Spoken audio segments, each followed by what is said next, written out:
నాకు అర్థం కాదు. రాహుల్ గాంధీ ఒక జాతీయ పార్టీకి అధ్యక్షుడు ఉన్నప్పుడు కేరళలో నువ్వు ఎట్లయినా గెలుస్తావు. కేరళకి ఎందుకు రాయ్యా? నీకు ఎక్కడైతే ఛాలెంజింగ్ ఉందో, ఎక్కడైతే నీ పట్టు కోల్పోతున్నావో అక్కడ కదా నువ్వు ఎక్కువ గట్టిగా కొట్లాడాల్సింది. ఎక్కువ సీట్లు ఏడున్నాయి? యూపీలో ఉన్నాయి, మహారాష్ట్రలో ఉన్నాయి, మధ్యప్రదేశ్లో ఉన్నాయి, వెస్ట్ బెంగాల్ ఉన్నాయి, తమిళనాడులో ఉన్నాయి. ఎక్కడ ఎక్కువ సీట్లు ఉన్నాయి ఆడపోవాలి కదా నువ్వు. ఎక్కువ ఆడ కదా కాంగ్రెస్ పార్టీని బలోపేతం చేయాలి. అక్కడ ప్రాంతీయ పార్టీ నుంచి ఒక జాతీయ పార్టీకి చేయాలి కదా. బీజేపీ ఎక్కడ బలంగా ఉందో అక్కడ కాంగ్రెస్ బలంగా చేయాలి కదా. వారికి గట్టి పోటీ ఇవ్వాలి కదా. నువ్వేడికి పోతావు? కేరళకు పోతావు. కేరళలో మొత్తం సీట్లు కాంగ్రెస్కి వచ్చినా నువ్వు చేసేది ఏం లేదు దేశంలో. అంటే ఏంది? నువ్వు అస్త్ర సన్యాసం ఇచ్చేసినావు. ఇక నేను కేరళలో తప్ప వేరే దగ్గర గెలవలేనని చెప్పుకుంటున్నావా? కాదు, మధ్యప్రదేశ్లో కాంగ్రెస్ బలంగా ఉండే ఒకప్పుడు, గుజరాత్లో బలంగా ఉండే, ఇప్పటికీ ఇన్ఫ్రాస్ట్రక్చర్ ఉంది, ఇప్పటికీ కాంగ్రెస్ అభిమానించే వాళ్ళు ఉన్నారు. యూపీలో బలంగా ఉండే, ఇలా యూపీలో సమాజ్వాదీ పార్టీ కోసం నిన్ను త్యాగం చేసుకుంటున్నావు. అట్లా వర్కౌట్ కాదు అయ్యా. ప్రాంతీయ పార్టీలు అట్లా వాళ్ళ మనుగడ కోసం కాంగ్రెస్ పార్టీని బంగాళాఖాతంలో వారేయడానికి 2 నిమిషాలు ఆలోచించరాళ్ళు. కాబట్టి నువ్వు బలంగా ఉంటేనే వాళ్ళు నీతో పొత్తు పెట్టుకుంటారు, నువ్వు బలహీనంగా ఉంటే పెట్టుకోరు. కాబట్టి కాంగ్రెస్ సిగ్గుశరం ఉంటే అన్ని రాష్ట్రాల్లో ఇండిపెండెంట్ గా పోటీ. ఇప్పుడు తెలంగాణ ఎట్లా పోటీ చేస్తారో అట్లా పోటీ చేయాలి ప్రతి రాష్ట్రంలో. అది ఆంధ్రప్రదేశ్ అయినా ఏడైనా. ఏడ తిరుగుతాడు రాహుల్ గాంధీ? అయితే వేరే దేశాలకు పోతాడు, కేరళకు పోతాడు. మధ్యప్రదేశ్కి ఎన్నిసార్లు పోయిండు, ఆంధ్రప్రదేశ్కి ఎన్నిసార్లు పోయిండు, తమిళనాడుకి ఎన్నిసార్లు పోయిండు, గుజరాత్కి ఎన్నిసార్లు పోయిండు, యూపీకి ఎన్నిసార్లు పోయిండు. యూపీ పక్కే ఉంటుంది కదా, ఢిల్లీలోనే ఉంటావు కదా. అంటే బేసికల్ అంటే నువ్వు పాలిటిక్స్ పనికిరావు, నీకు రణరంగం తెలియనప్పుడు నువ్వు పక్కకు పోయి నీ చెల్లెకి పగ్గాలు. అవునా కదా మిత్రులారా? సో ఆ క్రమంలో టీఎంసీ ఎలాంటి తప్పు చేయలేదు. వాళ్ళ శక్తికి మించి ఒక ప్రాంతీయ పార్టీ అంతకంటే ఎక్కువ కొట్లాడలేదు. అయినా కానీ వారి శక్తికి మించి కొట్లాడిర్రు. ఇది ఆమె నేను అప్రిషియేట్ చేస్తున్నా. ఆమె మంచిగా చేసిందా చెడ్డగా చేసిందా అనేది తర్వాత ముచ్చట. ఎవరు నీతిమంతులు లేరు.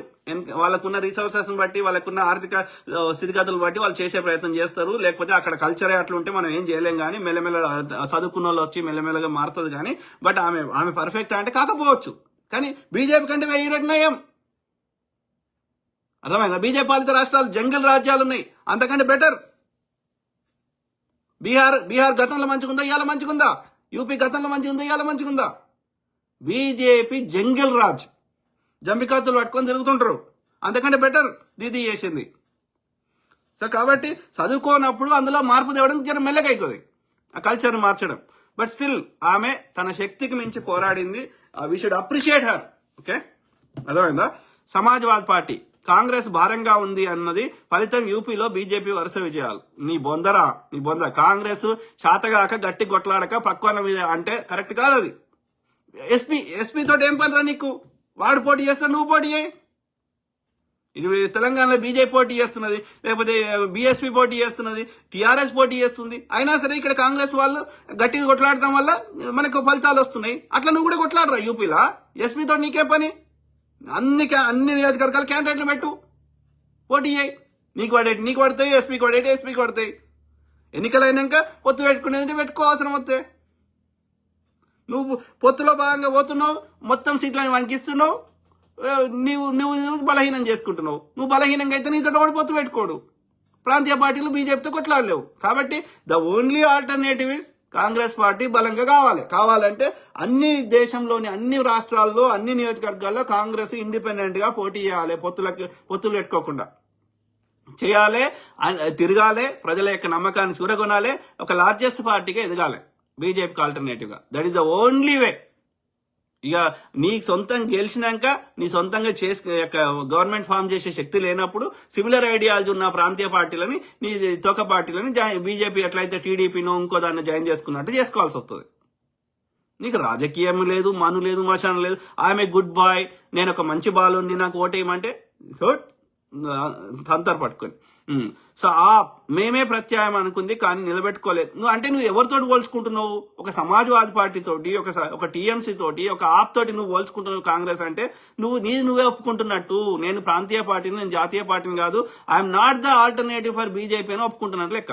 నువ్వు ఇవన్నిటితో పోలుస్తున్నావు అంటే సిగ్గుచరం ఉండాలి. ఓకే, ఒక నెహ్రూ గారు, గాంధీ గారు ఒక మేధావులకి పరిమితమైన కాంగ్రెస్ పార్టీని ఒక 70 ఏళ్లు పరిపాలించే స్థాయికి కాంగ్రెస్ పార్టీని తీసుకొని వస్తే, ఈ రాహుల్ గాంధీ అనేట ఆయన ఒక ప్రాంతీయ పార్టీగా చేస్తున్నాడు. ఒక రాజకీయాల మీద అవగాహన లేకుండా సిగ్గుశరం ఉండాలి. మీ షెల్లెకి అప్పచెప్పు, నీతో కాదు పాలిటిక్స్. సో మేమే ప్రత్యాయం అని అనుకుంది, కానీ నీ బలహీనతల్ని ప్రాంతీయ పార్టీలను రుద్దుతావు. నువ్వు జాతీయ పార్టీకి ఎదగాలి కదయ్యా, నువ్వు ఒక 200 సీట్లు సంపాదించుకోవాలి కదా నీ సొంతంగా. సో మేమే ప్రత్యాయం అనుకుంది, కానీ నిలబెట్టుకోలేకపోయింది. బీజేపీ సీరియస్ గా ఎంటర్ అయ్యేసరికి గాలి తగ్గింది, ఏం తగ్గలే. కాంగ్రెస్ పార్టీ గట్టి కొట్లాడితే బీజేపీ ఆడ గవర్నమెంటే ఫామ్ చేయకపోతుండే. కాంగ్రెస్ ఆమ్ ఆద్మీ పార్టీ కలిసి గవర్నమెంట్ ఫామ్ చేసేది, కాంగ్రెస్ టీఎంసీ కలిసి గవర్నమెంట్ ఫామ్ చేసేది, కాంగ్రెస్ ఇంకోటి కలిసి ఆడ గవర్నమెంట్ ఫామ్ చేసేది. ఏది నువ్వు గట్టి కొట్లాడి ఉంటే, నీకు ఎనఫ్ సీట్లు వచ్చి ఉంటే. నువ్వు అస్త్ర సన్యాసం చేయడం వల్ల ఆ ప్రాంతీయ పార్టీకి అంత బీజేపీ యొక్క శక్తియుక్తుల ముందు కొట్లాడే శక్తి లేకపోవడం వల్ల బీజేపీ గెలిచింది. నువ్వు గట్టి కొట్లాడి ఉంటే డెఫినెట్లీ కాంగ్రెస్ అండ్ ఆ లోకల్ పార్టీలు కలిసి గవర్నమెంట్ ఫామ్ చేసేది, బీజేపీ రాకపోతుండే అక్కడ. అంటే నువ్వేమంటావు, అక్కడ నువ్వు గట్టిగా పోటీ చేయవు, అని చేయొద్దు అంటావు. ఇంకా బీజేపీ ఈజీ అవుతుంది. నిన్ను పోటీ చేయంగా వాడు ప్రాంతీయ పార్టీ ఆపుతలేడు కదా. కేజ్రీవాల్ ఆమ్ ఆద్మీ పార్టీ నేను ఆపలేదు కదా ఢిల్లీలో పోటీ చేస్తుంటే. మరి అట్లీస్ట్ కొన్ని నియోజకవర్గాలు గెలవాలి కదా. ఒకవేళ నీ మీద నీకు సానుభూతి ఉంది అనుకుంది ఆమ్ ఆద్మీ పార్టీ, ఇద్దరం కలిసి పోటీ చేద్దామా, లేకపోతే ఆమ్ ఆద్మీ పార్టీ పోటీ చేయాలనుకో. అట్లీస్ట్ నువ్వైతే కొన్ని నియోజకవర్గాల బలహీన అభ్యర్థులను పెట్టి కొన్ని నియోజకవర్గాలు గట్టి అభ్యర్థులు పెట్టనుంటివి. నీ సొంతంగా నీకు బలాన్ని తగ్గించుకొని నువ్వు గట్టి పోటీ చేయకుండా వాడిని తిట్టుడేంది లోకల్ పార్టీని? కరెక్ట్ కాదు అది. మరి బీహార్లో లాలూ ప్రసాద్ యాదవ్ నీతో పొత్తు పెట్టుకున్నాడు కదా, మరి ఎందుకు గవర్నమెంట్ ఫామ్ చేయలే? నో, ఆ స్ట్రాటజీ వర్క్ కాదు అట్లా. ఇన్ని రోజులు చూసినావు కదా, నువ్వు ఏ పొత్తు పెట్టుకున్నా అది వర్కౌట్ అయితే లేదు. కారణం ఆ ప్రాంతీయ పార్టీ బీజేపీతో కొట్లాడే శక్తి లేదు.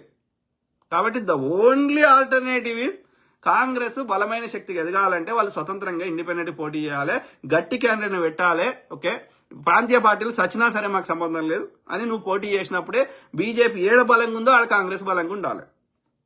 అప్పుడే ఈ దేశ రాజకీయాలు మారుతాయి. ఓకే, వాడు మోసం చేస్తున్నాడు కరెక్టే, వాడిని తందాం పట్టుకొని బీజేపీని తన్నాలన్నా నువ్వు బలంగా ఉండాలి కదా. సో కాబట్టి కాంగ్రెస్ రాహుల్ గాంధీ అప్పుడెప్పుడో యాత్ర చేసినావు, మళ్ళీ ఏం పుట్టింది? చెయ్యి.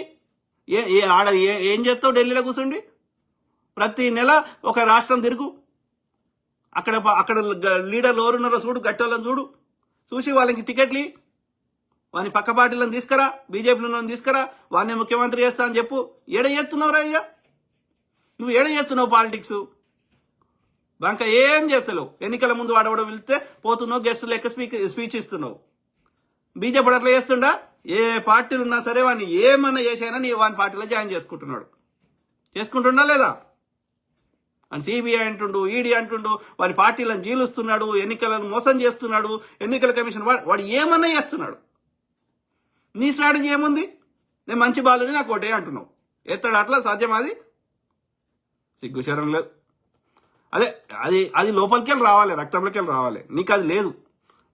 మీ అమ్మ ఇక్కడి బ్యాక్గ్రౌండ్ కాదు కాబట్టి, అక్కడ వేరే దేశాలు ఇన్ని డర్టీ పాలిటిక్స్ ఉంటాయి కాబట్టి, సో నీకు మీ అమ్మ లక్షణాలు వచ్చినాయి, మంచితనమే నడుస్తుందని. కానీ మీ చెల్లెకు ఆ నాయనమ్మ లక్షణాలు వచ్చినాయి, ఆమె పాలిటిక్స్ బాగా ఇది ఉంది కాబట్టి మీ చెల్లెకి అప్పచెప్పి నీవు ఏదైనా వేరే పని చేసుకోపో.